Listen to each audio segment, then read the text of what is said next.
Here's a really brilliant song from the Bee Gees. It might not be an obvious guitar song, but it works really nicely, and if you know me, this is kind of a guilty pleasure. I do have a soft spot for a good tune.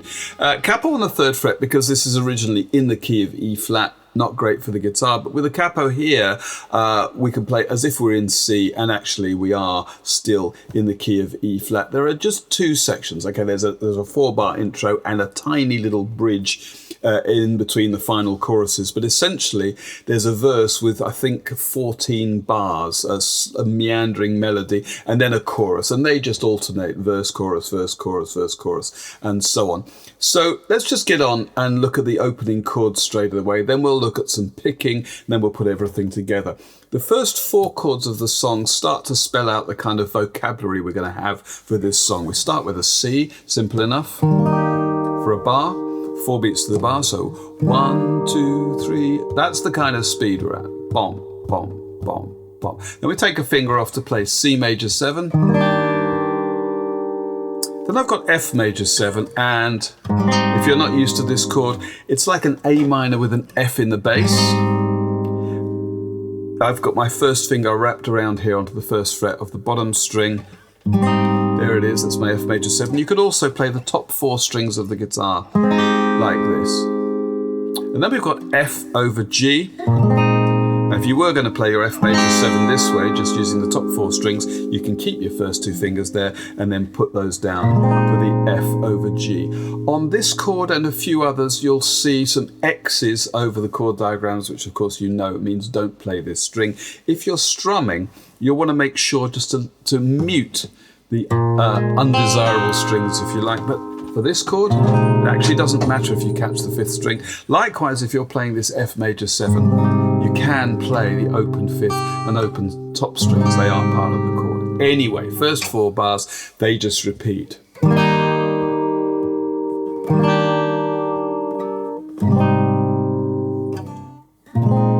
again.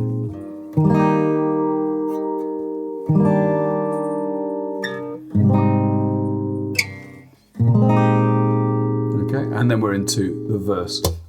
Before we go any further, let's look at some picking that we might do. A really straightforward thing would be to use the thumb and 3 fingers, and I'm going to put my fingers on the 2nd, 3rd and 4th strings. As much as possible, I'm going to stay away from the top string, just because it's a little bit brittle. I've already got the capo on the 3rd fret, and that just creates a slightly brighter sound that we might want. Keeping the fingers here on the 2nd, 3rd and 4th means we can stay nice and mellow. I'm going to put my thumb obviously wherever the bass note is, 5th string, 6th string. When the thumb goes up to the 4th string, obviously my fingers are going to be forced up to the top 3 strings, never mind. But for now, just picking those 4 strings together on a C chord, twice in the bar, so it would be 1, 2, 3, 4. Which doesn't sound particularly exciting. What I want to do now though is in between on 2 and 4, what we call the backbeat, bring my hand back down. Now it doesn't need to be a big kind of ostentatious thump or any kind of change of the shape of the hand. And depending on how you do this, you might just get kind of a muted sound where the strings stop vibrating, or you might get a kind of positive tink where the metal strings hit the metal frets. That kind of thing. Still doesn't sound like much. But now what I want to do is to bring the 2nd pick, that's on the 3rd beat, forward by half a beat. So instead of it being 1, 2, 3, 4, 1, 2, 3, 4, I'm going to do this. 1, 2 and 3, 4. 1, 2 and 3, 4. So that 2nd pick is on 2 and if we play that in the intro, it's going to be like this. 2, 3, 4.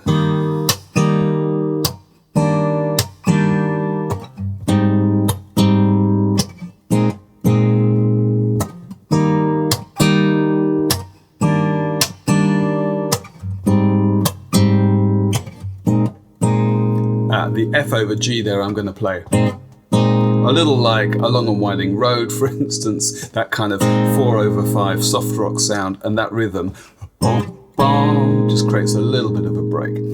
If I were picking this, I might get rid of the third finger and revert to a standard Travis picking style where the thumb is on the fifth or sixth string generally, and my first and second fingers are now on the second and third strings.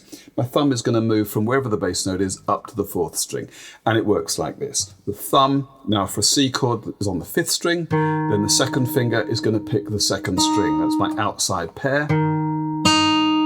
Yeah, I mean, Bee Gees and Travis picking aren't necessarily spoken about in the same sentence, but bear with me, this is going to work.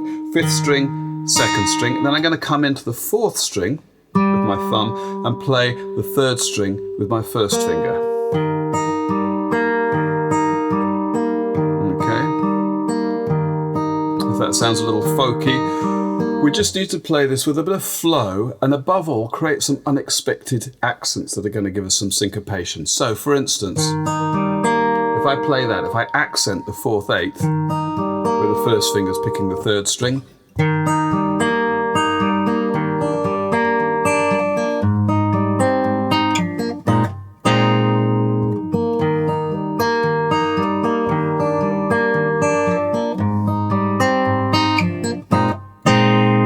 and into the verse. Okay, we've got the intro and the picking out of the way. Let's look at the verse. It's 14 bars, which is a slightly odd number, and it breaks down as 3 lots of 4 bars. There are 3 lines, 4 bars each, and then the final line is just 2 bars. It creates a sense of forward momentum into the chorus.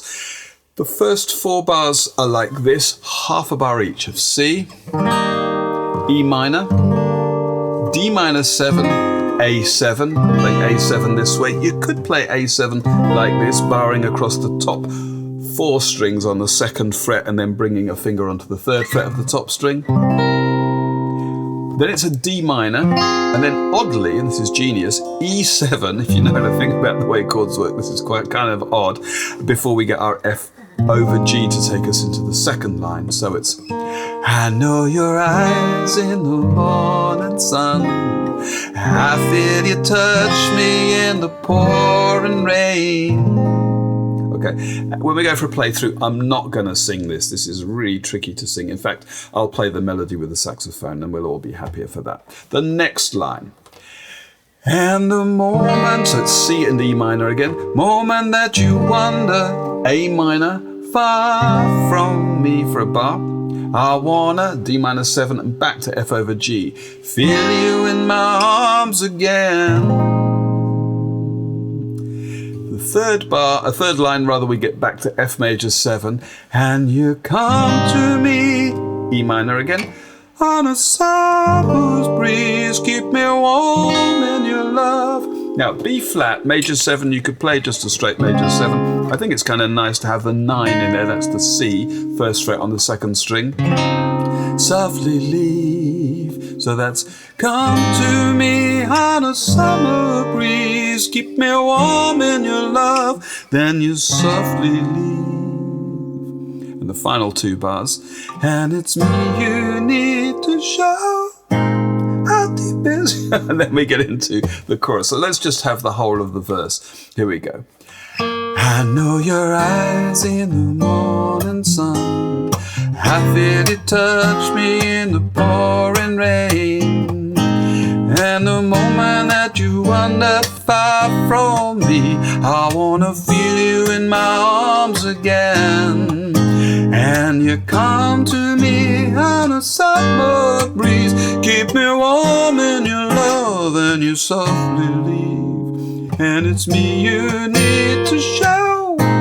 How deep is your love, is your love? And we get into the chorus. Now the chorus kicks off exactly the same way as the intro. We have a bar of C, a bar of C major 7, our F major 7, and then I've got an F minor. Now that F minor has a D in it, so F minor 6. I'm going to play the 6 here on the open 4th string and an F minor triad above it, barred across the top 3 strings at the 1st fret. But ideally we want an F in the bass, and for me, this might look a bit ungainly, but that works for me. I'm going to put an F in the bass by bringing my thumb over the 1st fret of the bottom string. And then later in the chorus, you're going to see this chord again, but we're going to put an A flat in the bass, so watch out for that. How deep is your love? How deep is is your love? I really need to learn. 'Cause we're, C again, living in a world of, now we've got a C9, fools breaking us down. But actually I'm going to put the B flat, the 7 of that chord in the bass. Living in a world of fools, and rather than doing all that, I'm just going to do this much. This is probably enough. I've got a B flat on the 1st fret of the 5th string, open 4th string for a D, a G, 3rd fret on the 2nd string for another D. There's an E there, so there isn't a C in sight, but I'm calling this C9 over B flat. Living in a world of fools, breaking us down. And you can maybe hear that for the A7, the note that was on the 3rd fret of the 2nd string is now falling here. So if you're picking this, living in a world of fools, breaking us down. That's kind of a nice transition. Then we've got another A7, but this time A7 flat 9, and I'm going to play it this way. If you're familiar with this shape up here, that's a kind of diminished shape, E diminished if you like, with A in the bass. Living in a world of fools, breaking us down, when they all should let us. And I want to pick up onto the top strings there for D minor 7, B. Now here's our F minor 6 with an A flat in the bass. And I'm going to play it like this, barring across the 3rd fret. Actually, I only need the bar to reach between the 2nd and 4th strings. I've got my little finger on the 5th fret of the 3rd string, and I'm bringing my 2nd finger down to the 4th fret of the bottom string. But if you want to extend that bar across all the strings, that might help give your hand a bit more leverage there. And that's probably what I'm going to do. So that's the whole of the chorus, and it's like this. How deep is your love? How deep is your love? I really need to learn. 'Cause we're living in a world of fools, breaking us down, when they all should let us be. We belong to you and me. Ba-da-da-da-da. And we get into the following verse. The form of the song then is 4-bar intro that repeats, verse 1, chorus, verse 2, chorus, verse 3, which is da da da da da. It starts off with that lying and then comes into some proper lyrics, exactly the same otherwise, into the 3rd chorus. And then what happens is we get a little 3-bar bridge.